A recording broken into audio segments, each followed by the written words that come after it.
அபிராமி அந்தாதி பாடல் எண் 29. சித்தியும் சித்தி தரும் தெய்வமாகி திகழும் பரா சக்தியும் சக்தி தழைக்கும் சிவமும் தவம் முயல்வார். முத்தியும் முத்திக்கு வித்தும் வித்தாகி முளைத்தெழுந்த புத்தியும் புத்தியின் உள்ளே புறக்கும் புறத்தை அன்றே. பாடல் வழியாக பார்ப்போம். சித்தியும் சித்தி தரும் தெய்வமாகி திகழும் பரா சக்தியும் சக்தி தழைக்கும் சிவமும் தவம் முயல்வார்.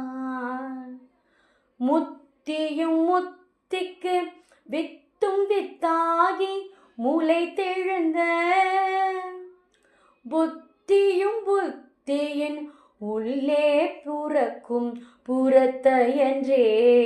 உள்ளே புறக்கும் புறத்தையன்றே.